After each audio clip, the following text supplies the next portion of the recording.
Hello guys, it is barely even into November and I'm not even gonna lie, I've already started decorating for Christmas a little bit and I've already been doing a lot of window shopping for things that I want for Christmas. So if anybody is interested in a non-art related Christmas shopping video featuring stuff that I may want for Christmas, let me know and I can film that. But I'm also working on a video for art supplies that I do personally want, like things that I have on my wish list that I hope to get one day, that I plan on buying for myself one day anyway.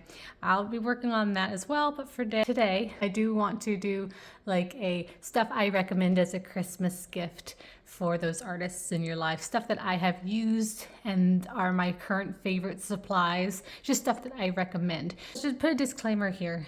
If you have an artist in your life, do not buy them anything unless you know that they don't already have it or they specifically gave you their approval. You should always go with a gift card and let them shop for themselves.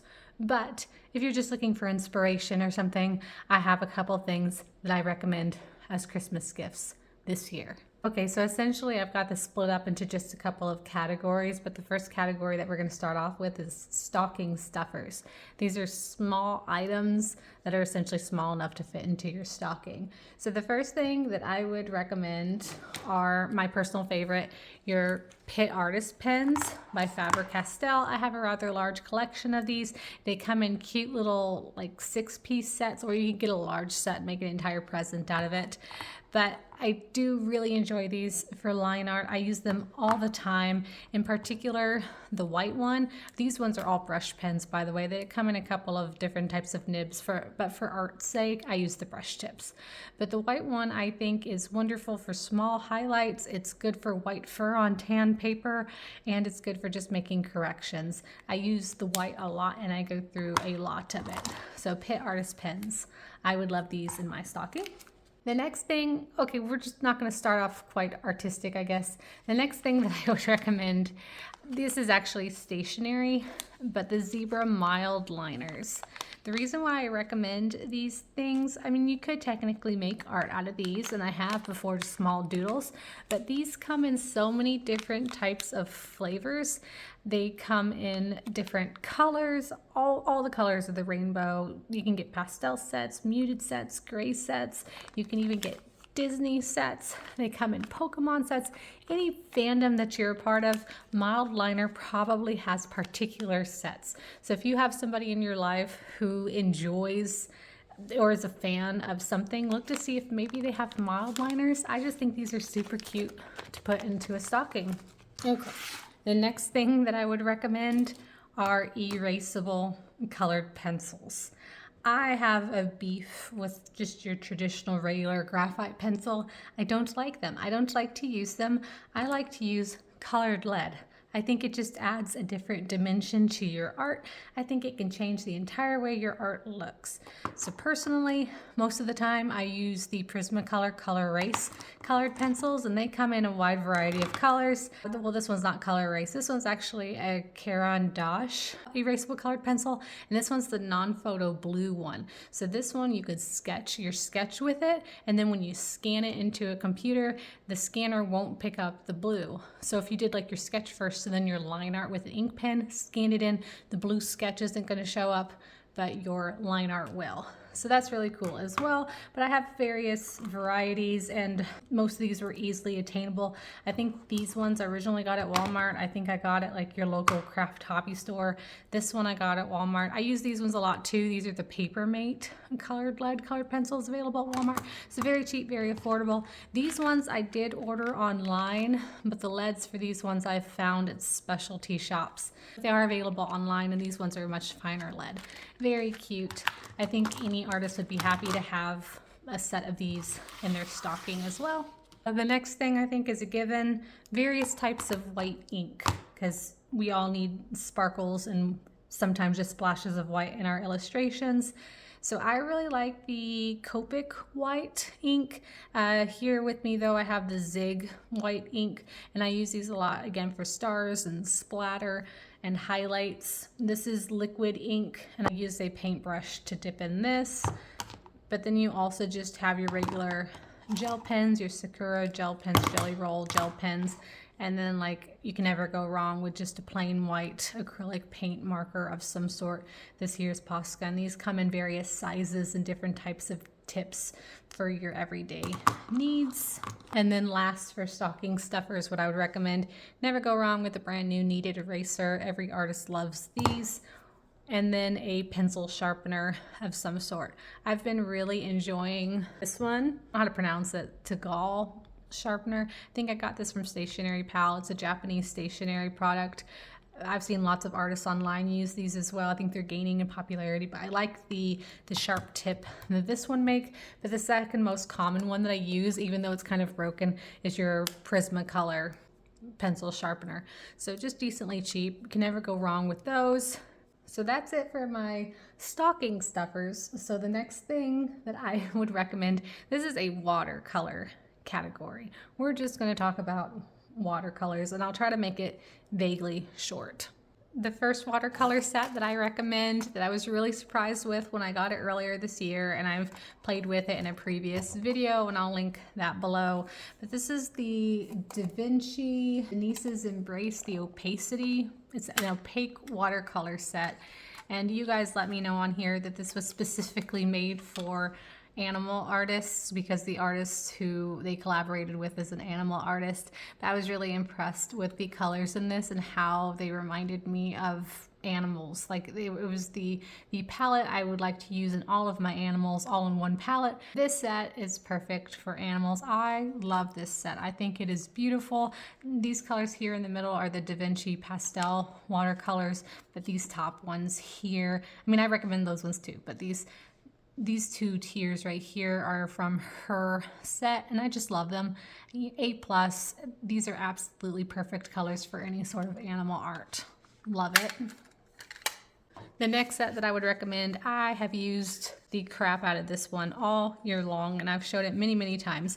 But this is the Japanese watercolor, the Boku Undo, the Japanese-esque Boku Undo set. These are the pale colors. So it's pale red, pale yellow, pale green, pale blue, pale purple, and pale brown. And I love it. I love the way these colors look. I love the way they look on my tan paper that I usually use. I wish I had a wider variety of colors to choose from. I want more in this same shade. I do know that Boku Undo does have a few more different types of sets, and I am probably going to splurge on those in the near future. But for right now, this is like the set of my dreams. I love these. This is a perfect little watercolor set. Okay, the next set, I think everybody on the internet, art internet anyway, has seen this set, but I do recommend it. I have it upside down. This is the carand'ache Art Nouveau Japanese watercolor set, and these are similar to my Boku Undos. This one's a lot more creamier. I think it's just a different formulation. I don't know the details, but this set is beautiful as well. Not quite as opaque as these ones are, but it's still just a lovely set. If you have somebody in your life who wants something unique and not just your standard, RGBY color set, this is a perfect set to experiment with, especially if they've never used Japanese watercolors before. It's lovely. I recommend this as well. For the most part, that's it for the actual watercolor pans for this year. You can go back and view my last year's watercolor recommendations or my last year's Christmas recommendations. I don't think a whole lot has changed from this year to last year. I still recommend previous watercolors that I have recommended, but those are kind of the new things that I got this year. This isn't quite watercolor pans, but still I put it in the watercolor category. But the Museum Aquarelle watercolor pencils by carand'ache, I use these all the time. These are my absolute favorite colored pencils that I own. I don't use them like a colored pencil artist would. I don't, fully do an entire illustration solely using these colored pencils. I have more than this. I'm just not going to pull them all out, but I do not have the complete set. I think that would make a fabulous gift to give somebody the entire set, but I do use these primarily for line art reasons. They come in neat little, convenience colors. The dark red and the black I use all the time, and I have to replace these frequently. If not for these ones, I would also recommend the Faber-Castell Albrecht Dürer watercolor pencils as well. These are a close second. I really like these ones. I like these ones a little bit more. It probably doesn't make much of a difference. It's personal preference type thing. Again, I use these primarily just for line art reasons. But yeah, so watercolor pencils, I do recommend. Okay, and then last step for my watercolor category here. This is still my all-time favorite watercolor paper. I think mostly this year you guys saw me use my Strathmore sketchbook paper, but the Hahnemühle watercolor paper is still my absolute favorite. So these come in like a tanned gray. It's like a grayish blue color, as well as the tan color. The tan is my favorite. My only gripe with these watercolor journals is I wish it came in like a 9x11. They do make the loose leaf Hahnemühle paper as well, which I have and I use. See, this is the 9x11 loose leaf book, and I made my own sketchbook out of it. So I wish it came in a sketchbook this size, like the Strathmore. It's the only complaint about it, but otherwise it holds watercolor and just diffuse phenomenally for being such a thin watercolor paper. I just love these. It's just something different other than just using your white sketchbook paper. The tone tan just adds like a, or the tone gray even, just adds something new, a new dimension to your artwork. So just cute. These are pretty affordable as well. And then the next thing that I would recommend, just Holbein. Holbein anything. If you are a consumerist like me, you just like to hoard and collect things, Holbein just has the perfect packaging for collecting and hoarding, and I just love them. They have the prettiest box art. They have the coolest collabs. I know this year or was that this year? Was that last year? I don't really remember. They had a collab with an artist that I think I'm gonna put on things that I want for my own self for Christmas. But otherwise, yes, if you are a person who likes to collect pretty box art, I mean, Holbein's got like the seasons collection of their gouache. They have cute little anime inspired watercolor sets. This is a pastel watercolor set. You know that I have that. Of course, their acrylic gouache is well known in the artist community because it's just beautiful acrylic gouache. And then even like their colored pencils. I love their colored pencils. I think I love their colored pencils more than Prismacolor, with the exception of the white. I'm not a big fan of their white colored pencil, but the rest of their colored pencils, and just look at this box. It's just the cutest box. These are a little bit pricey. And I didn't want to forget about the Rebecca Green set either. Just look how precious. Like these can sit on my shelf forever. This is my hoarder comes out. So just Holbein. I'm like the world's biggest Holbein fangirl. Well, maybe not the biggest, but I am. And I would just keep on collecting. So just Holbein anything. I do recommend. Oh, and then alcohol markers. So I've stopped collecting alcohol markers, but I still think that they make a great gift idea for somebody.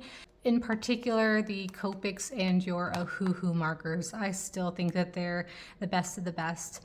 Both brands have cool little like box sets recently.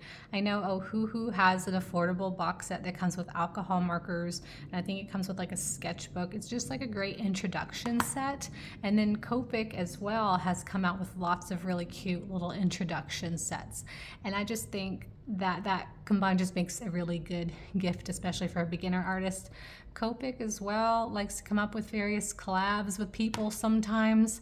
If you are lucky and you're really good at surfing the internet, like this is a Copic of The Little Mermaid, which I've showed this before, but I have a Little Mermaid Copic marker set, and they also have things like Mickey Mouse, I think, and I wouldn't be surprised if Japan has other little unique sets. So alcohol markers, always a great gift if you happen to know what they own already so you don't duplicate colors, or maybe they need duplicated colors, I don't know. The very last thing that I would recommend for this video are just art books of your favorite artists on the internet. I recently have added to my collection. I got this one by Jamie Whitbread recently, The Unicorns. Now some of these like I got off of like Kickstarter, so you may not necessarily be able to get them immediately for Christmas, but Check your favorite artist shops. They probably sell some sort of art book or art stickers. It's just nice to be supportive sometimes. This is the brand new one. I just wanted to brag about this as well. So this one I got from Kickstarter, and I just got this in the mail rather, and she sent me a few other things to go with it. It came with a enamel pen, and it came with a few extra prints, and I just think she does beautiful artwork, and I'm happy to have that in my collection to go with the other artists that I have also collected. And then of course this one I showed in a previous video. So Kara's Galaxy Gals, this is a coloring book. So just check your favorite artist shops to see if they have anything that you may want to support and add as well to your own hoard. But that's pretty much it. That's all that I recommend, I think, for Christmas this year. And that's all I have for you guys for this week. I will see you guys later. If you have any questions, comments, or concerns, you can ask them below, and I'll try my best to answer them. And I did open up an Amazon storefront, which has more stuff that I have used and that I would personally recommend because I personally have them in my collection. So if you wanted to scroll through my Amazon storefront as well to see what else that I have, you can feel free to do so. All that will be linked below. Otherwise, you guys have a good weekend. I'll see you guys next week. Bye-bye.